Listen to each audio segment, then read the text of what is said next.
Guys, nakatikim na ba kayo nito? So galing akong Baguio last week at nabili ko to. Sa mga Bisaya diya mag-comment nga, uy, kalamay man na siya. Abi pud na akong kalamay siya pero dili. Ang tawag daw dito ay sundot kulangot. Nagulat ako kasi ang alam kong sundot kulangot nasa lata nakalagay pero na-curious ako kaya bumili ako nito. At hindi lang yan guys.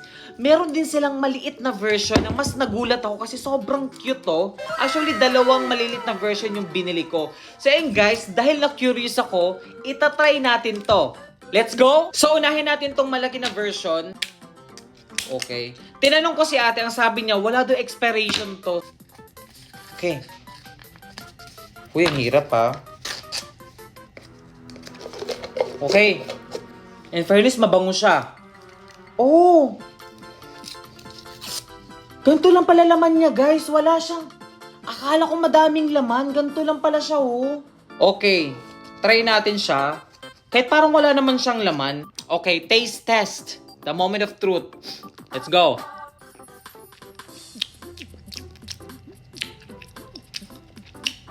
Para siyang lasang asukal na tinunaw. Alam niyo yun? Sapa.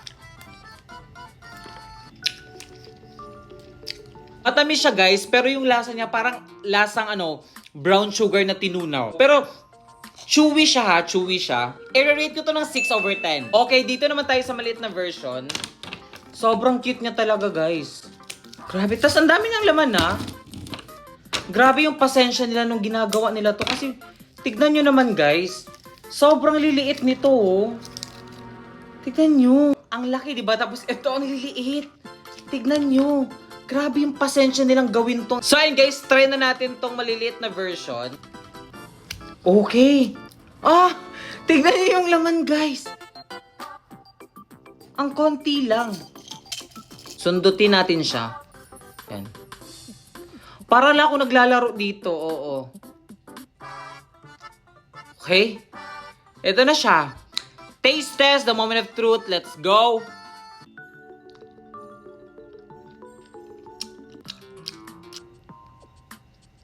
Okay. Actually, pareho lang sila ng lasa. Maliit lang to na version. Ito, malaking version. Sobrang cute na guys, pero ang trabaho niya lang kainin. I-rate ko to ng 5/10. So ayun guys, bumili ako ng cellphone dito sa TikTok guys. Ito na yung pinakamurang nakita kong cellphone dito sa TikTok na may magagandang specs na. So ayun guys, ang tanong kung cellphone nga bang laman ito or baka bato lang. So ayun guys, buksan na natin para magkaalaman na. So may lakad ako ngayon, saktong-saktong dumating tong parcel na to. Wow. Okay, hindi siya nakalagay sa box. Ganito lang siya. Oo. Kita niyo naman, 'di ba? Okay, medyo kinakabahan ako, guys. Kasi nga baka walang laman to na cellphone. So, ang brand pala nito ay Itel ata. Ito na yung pinakamurang phone na nakita ko dito sa TikTok na may magagandang specs, tapos 6 inches na ata to, tapos meron siyang 5,000. Ay, 6.6 inches na nga siya. Screen, tapos meron siyang 5,000 na batteries. Kita niyo naman guys, sealed na sealed siya. Buksan na natin siya. Mukha naman siyang brand new guys, kasi ako pa lang magbubukas. So sana cellphone yung laman dito. Nga pala guys, para siyang iPhone. So tignan natin kung mukha ba talagang iPhone yung laman nito. Wait lang. Mukha naman siyang guys. Totoo. Okay. Okay. The moment of truth. Let's go. Uy! Fairness. Saan natin to? Uy! Ang ganda! Wow. In fairness guys ha, for 2,736, ito na yun. Wow! Uy! In fairness ha. So tanggalin natin to. Uy! Oh, diba? Tignan nyo naman guys. In fairness, ang ganda niya. At sobrang handy niya pa. Ayan. Pakita ko lang sa inyo yung laman ng box. Okay. So meron tayo ditong Paperworks. Ah! Ang galing guys kasi may kasama na siyang case. Meron siyang charger at saka syempre yung lightning cable niya. Tapos meron siyang SIM ejector. Ito. In fairness guys, kasing laki niya yung iPhone 14 Pro Max ko. Ayan. Tignan nyo guys. Diba? Same na same yung size nila guys. Masyadong malalaki lang yung camera niya. At medyo malaki naman siya ng konti dito sa iPhone XR. In fairness guys, maganda siya guys. So gusto ko i-try yung ano. Kasi alam ko guys, yung camera dito sa front, meron siyang flash. Ayun. Sabi ko na! May flash. Ang galing. Diba? So kapag madilim guys, tas nag-selfie ka, maliwanag pa din. Okay, wag lang kayo masyadong mag-expect ng sobra-sobra kasi nga 2,000 lang tong phone na to. Pero guys, sinasabi ko sa inyo okay na to guys. At kung nagtatanong kayo bakit ito yung binili ko, kasi ireregalo ko to at bata yung pagbibigyan ko nito. Perfect na to para sa mga mid na mga laro, yung mga larong mga offline. Tapos pwede na din to pang school kaya okay na to. Safe pa siya guys kasi nga meron na siyang case. Okay. So I hope na matuwa yung batang pagbibigyan ko nito guys kasi naman, ang ganda naman oh. Sino magsasabing 2,700 lang to? Ngayon na lang ulit ako makakatikim nito. Na-try nyo na ba to guys? Ang tawag nito iping dito sa Bisaya. At may nakita ako nito. Papakita ko sa inyo kung paano siya kainin. Meron siyang sauce. Ayan. So ganun lang. Ayan. Actually guys, pwede siyang kainin doon agad kaso pina-take out ko siya. Latik ata tawag nito no? Putik. Uy. Okay guys, magti-taste test na kami. Ayan, let's go. Cheers. So ganito lang siya. Na-miss ko to, grabe. Taste test. Ganun siya ka-crunchy guys. Nabili ko pala to 10 pesos per piece. Lami ba? O sakto lang. Naaalala ko parang 2 pesos lang to dati no. Pero ngayon 10 pesos na siya. Tea.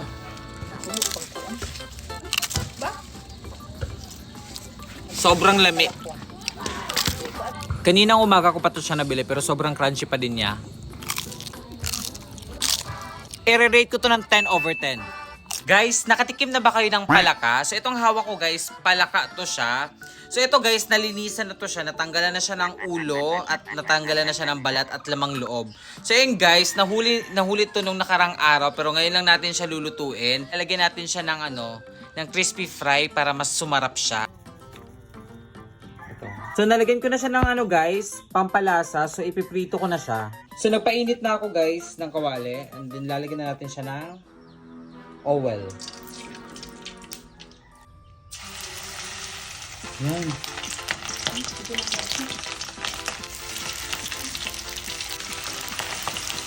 Luto na yung fried palaka natin guys at ito yung suka. After ilang years guys, ngayon na lang ulit ako makakain ng fried palaka. Ayan, tignan nyo.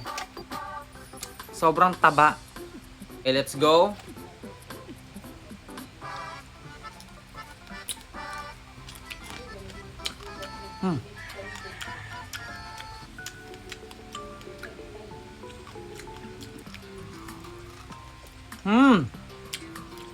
Ang taba guys. Yung kamay naman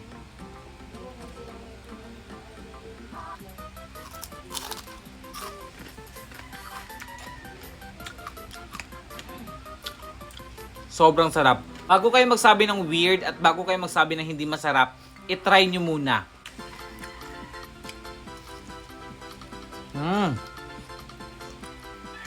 Kung tatanungin nyo ko kung ano yung lasa, para siyang lasang manok. So magkakanin na ako guys. Tignan nyo ang taba oh. Kalamay yan. Hindi nga to kalamay. Kasi kung kalamay ito, dapat marami tong laman sa loob. Tignan nyo guys, sobrang gaan lang oh. At hindi pa to nabubuksan ha. So papakita ko sa inyo kung anong laman guys. Kasi baka nagkamali lang ako sa unang video. Baka ito may laman na. Pero for sure, konti lang din ang laman nito. Okay. Sabi ng pinagbilhan namin dito, hindi siya na-expire. Medyo matagal na to dito sa bahay. In fairness, wala namang amoy. Paano ba ito buksan? Hirap buksan. Oh! Okay. Ito yung laman niya, guys.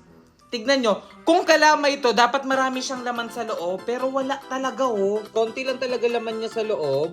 May laman naman siya, pero sobrang konti lang talaga. Ayan. Ay! Isusundot mo talaga siya. Sundot ko lang. Ayan. Ito yung laman niya. May laman naman siya. Okay? Let's go. Lasang asukal siya. At the same time, chewy siya. Masarap naman siya. Kaso na-surprise lang talaga ako guys kasi konti lang talaga yung laman niya. Ayan ha, hindi siya kalamay. Ang tawag dito, sundot kulangot. Eto na daw ang pinaka-super sour o pinaka-maasim na candy sa balat ng universe. So and guys, dahil na-curious ako, umorder din ako nito.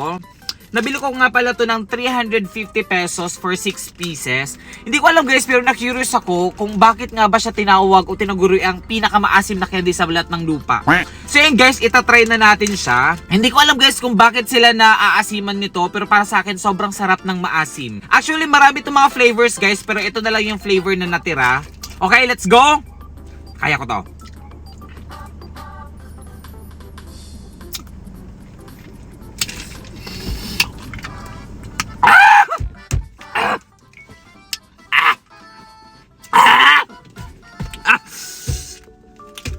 Mahilig ako sa maasim guys, pero sobrang asim nito. Legit. Isa pa.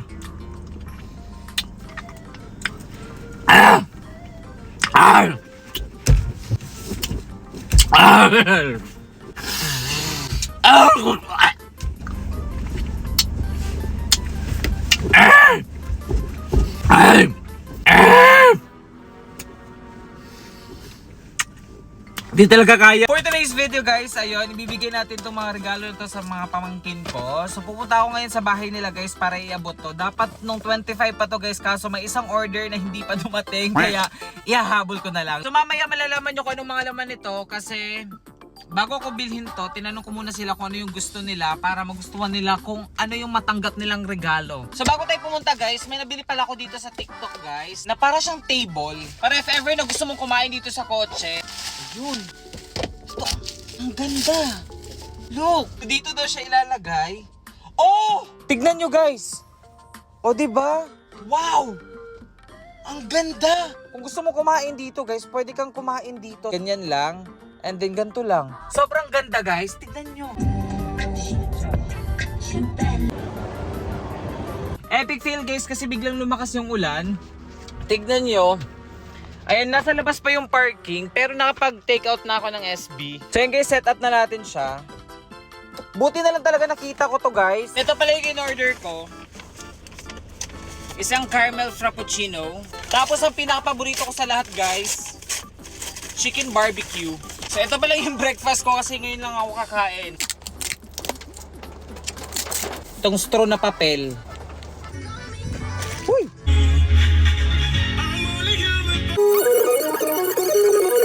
Okay, sabay kayo magbukas, okay? Sa'yo to. Smile! Kay Kai Kai. Okay, sabay kayo magbukas. Buksan mo na si Yuling. Wow!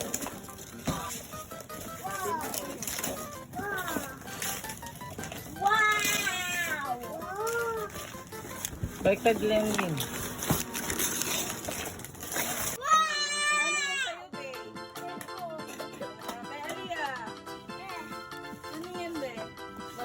Oh, malaki.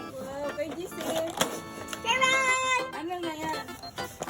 Race car! Remote car? 3, 1, 2, 3, smile! Tingin dito, GC. 1, 2, 3. Alina dito. Sana all. Gagamitin ni Kai Kai yan sa school. Okay, Ling. Wag mo na nga. Anong sasabihin? Thank you! JC, ano sasabihin? Thank you! Tingin mo dito. Ano sasabihin, Ling? Thank you! Thank you.